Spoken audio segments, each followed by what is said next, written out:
What is up, Earth's mightiest subscribers? It's Ernie Blerd without fear. Welcome back to the channel. Okay, so today's video, we are going to be talking about Excalibur, number 14. This will be 10 of Swords, chapter 15, by Teeny Howard and Phil Noto. And in this video, what we're going to talk about is how Krakoa is going to be dealt a devastating loss in the opening of the Contest of Swords and why it may have come under treacherous means. And more importantly, how the second contest in 10 of Swords is not going to go the way we think. We're going to talk about all that and more right now. But first, wash your damn hands and let's hit that intro. Word to wise, grass only greener when it's fertilized.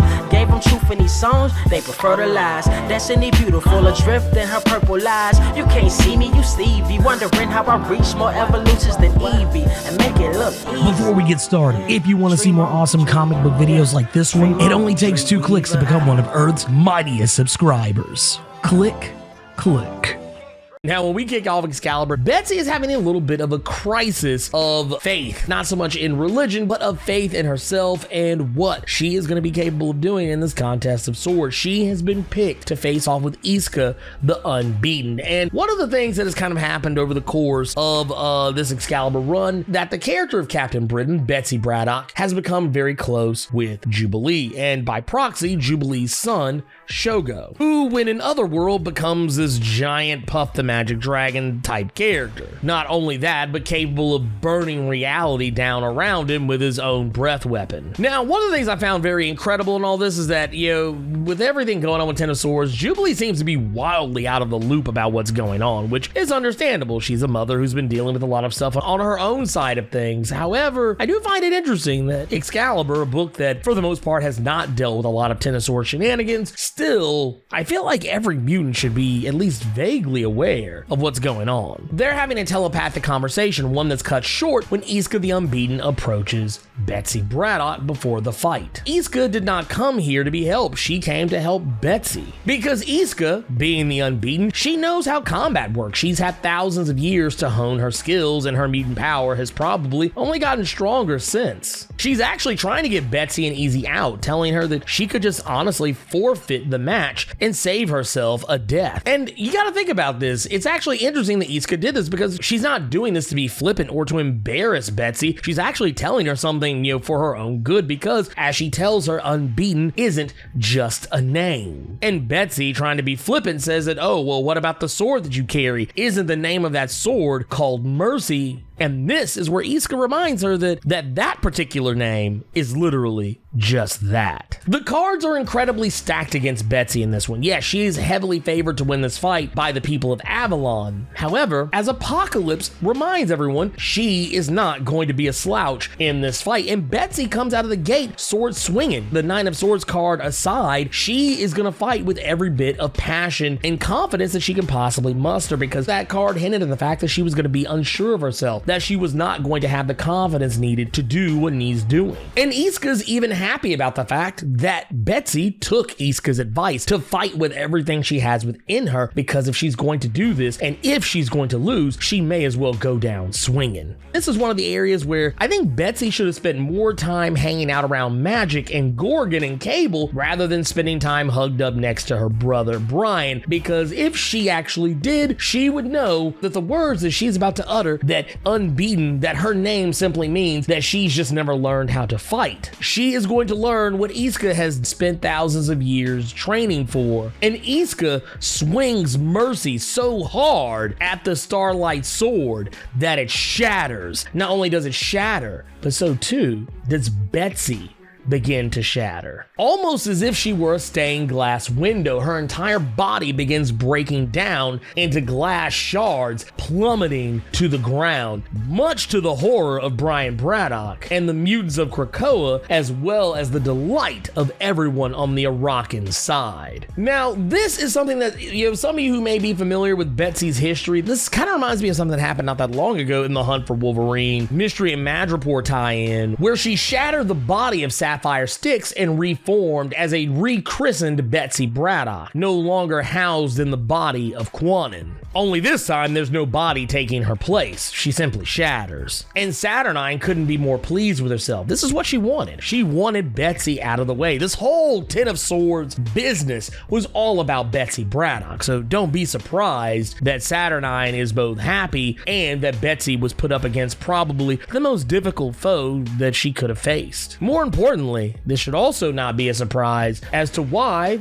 the rest of the contests are not going to be anything like this. So yeah, Betsy is, for all intents and purposes, dead, and we all know what happens if you die in Otherworld. If you're brought back, you're going to be brought back wrong. If Betsy is truly, in fact, dead, she will become an entirely new character. Now, I don't really think Betsy is actually dead. I think this is some kind of weird way that Saturnine used to get Betsy out of the picture to try and get Brian to become Captain Britain again, is what I think this is. I'm going to go on a limb and say that the Starlight Sword that Betsy stole during Excalibur number 13, I'm going to go on a limb and say that was not the true Starlight Sword. Something tells me Saturnine actually has the true Starlight Sword, or better yet, maybe that was the true Starlight Sword, but because it was born from actual Opal Luna Saturnine, that it's probably something she can control, and she was so okay with letting Betsy just have it after she stole it, she probably could have taken it right back if she wanted to. Think about it. She let Wolverine kill her so that she could show him the future that would happen if he actually went through with it. If she could do that, she could probably take back her sword. Something tells me she gave Betsy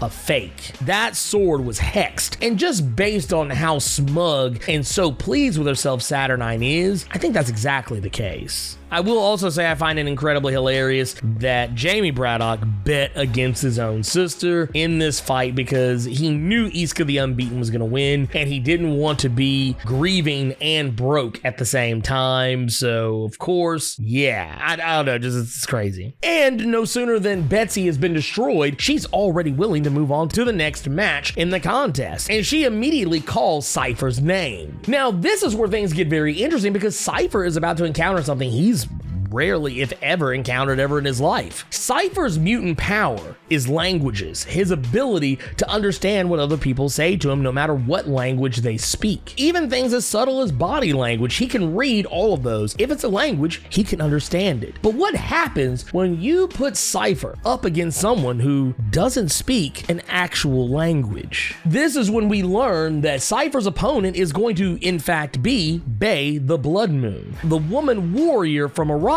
who was more than happy to join in on the Contest of Swords even before hearing exactly what it was she was being asked to do. And the interesting thing here is that Cypher cannot understand a damn word Bay is saying. And the funny thing is, Cypher is the only one who can't understand her. For the first time in Cypher's life, he can't understand someone and everyone else can. This is very interesting in the fact that it's kind of like how it is on Krakoa. Cypher's the only one who can understand what Krakoa is saying. No one else can. So he can have conversations with Krakoa that no one else can have. And now, anyone could talk to Bay if they really wanted to, and Cypher wouldn't be able to understand a lick of what was being said around him. Even as he's sitting there marveling over Bay's language, Bay is sitting here shouting threats at him. And because he's so lost in the fact that he can't understand her, he doesn't even realize he's being threatened. I mean, he probably can tell because she's shouting it at him, but still, he doesn't know what she's saying. Now, this is where we learn a little bit more about what Bay is all about. You see, the reason why Cypher can't understand Bay is because her language is, in fact,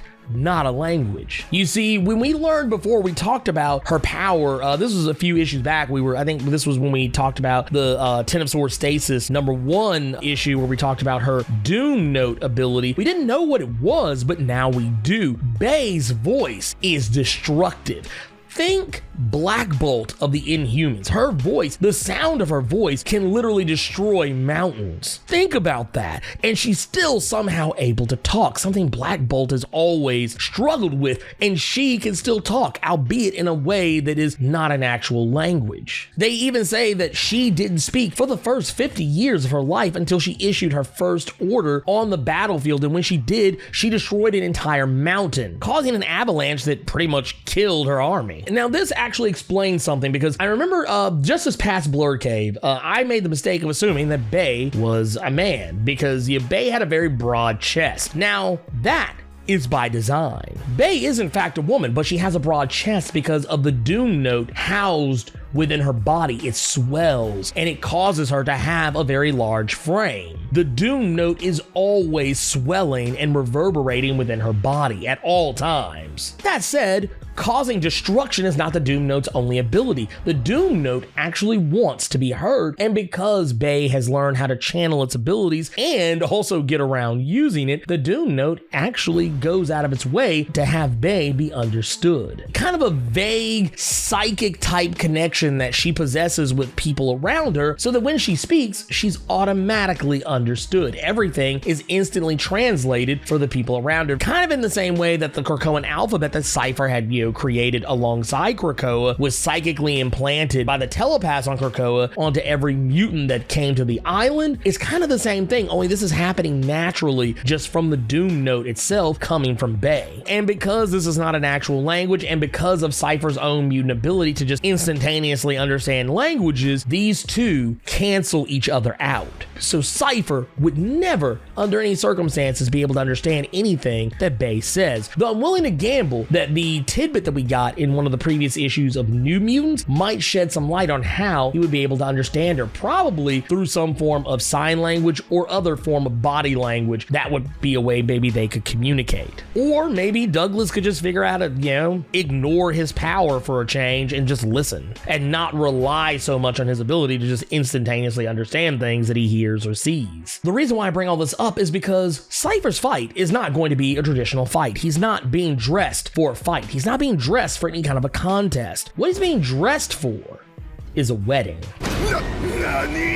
Remember what I said when Cypher drew the Two of Cups, that the Two of Cups is considered to be the actual card of lovers, not the actual lover's card. Well, it just so happens when Cypher steps out of his chambers after magic retrieves him, he sees Bae sitting at the other end of the altar. They are going to be wed, and this makes no sense whatsoever. At this point, I feel like Saturnine is just kind of fucking with everybody. Now, something I do find really cool in all this is that we've yet to see Bae without her mask, and it was assumed that, maybe she might be, some normal looking person under it. I know some might have assumed she might be some hideous creature underneath the mask, but as it turns out, she's actually quite beautiful. She has a strong jaw, but at the same time, a more elven-like appearance in her ears and her cheeks. And she also doesn't seem to have any hair to speak of. Initially, I thought, oh, she has white hair just like Storm, but actually, if you look closer, that's actually the veil that she's wearing. And Cypher, who initially did not want to kiss the bride, now suddenly does, going back and mirroring that card that he picked up when he first got to Otherworld. Now, everything is all fun and games until Jubilee, who I mentioned earlier, shows up because Betsy never telepathically got back in touch with her after the duel was over because Betsy is dead. And more importantly, she is pissed off because she wants to know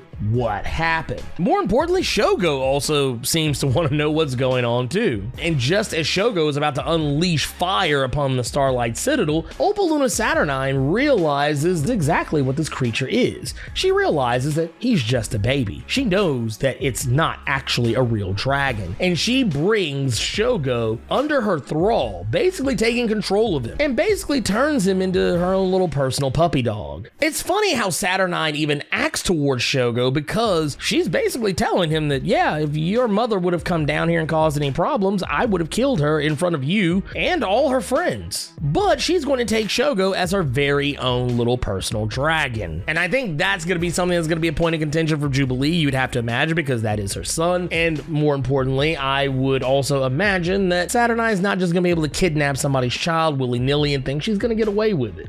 But at the end of it all, Bae the Blood Moon and Cypher are now married, and this somehow got Krakoa a point. Them actually successfully pulling off the wedding was the contest. Now, how this wedding is going to play out later, I have no idea. Arako is up 2-1 on Krakoa, and Cypher and Bae the Blood Moon are probably going to run off and have themselves a little honeymoon and, some cheek clapping time. Now, the question I really have here, though, is what made Bae change her mind? Because she seemed to have absolutely positively zero interest in Cypher. And now all of a sudden, just at the wedding, she seems to like him. She seems to be interested in him. She seems to actually care about him. She wants to be married to him. So I'm wondering if she's been bewitched. Has she had a spell put on her of some sort? Or did Saturnine offer her something that would make her change her mind? Bae doesn't seem like the type to play subterfuge. I don't think Bae is playing a game here, because as we were first introduced her, she seemed to be perfectly capable of killing anything that she wanted to without having to, play games of trickery. So I'm very curious to find out exactly what the hell is going on here. But yeah, all that said, yeah, this issue was an interesting one because I didn't expect the contest of swords to actually go the way that is currently going. I will admit, I wasn't expecting everything to be like just some straight up fight, because honestly, when I go back and think about it, I think if it was just nothing but fights, it would be incredibly boring, because it would just be what we would expect. And I'm sorry, but I know that appeals to a lot of people, but this ain't Dragon Ball Z, even though this is technically thought to be a tournament arc in the X-Men's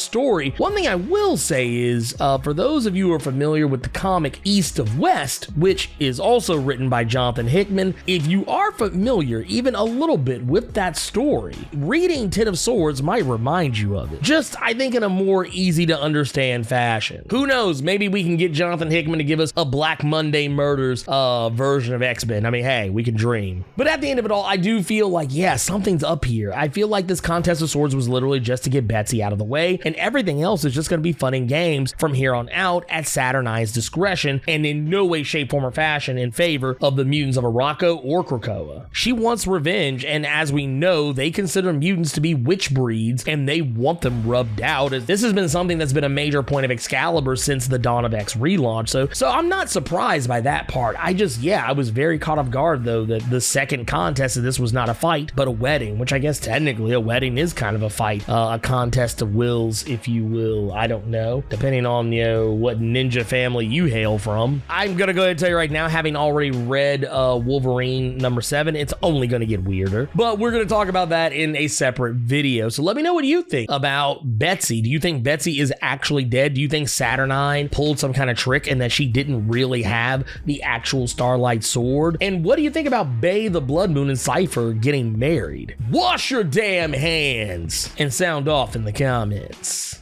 So hey, you made it to the end of the video. Awesome for you. If you enjoyed this video, and if you made it this far, I don't see how you didn't, do me a favor. Hulk smash that like button. And if you want to see more awesome videos like this one, make sure you click subscribe so you can become one of Earth's mightiest subscribers, and tap that bell so you know when I post up. Also, feel free to go check out my Patreon, where if you chuck in $1, you can get early access to most of my videos up to a week early. And if you have time, make sure you swing by nerd901.com, where you can find more of my content as well as other amazing stuff. Anyways, until next time, I love you 3000 plus ultra.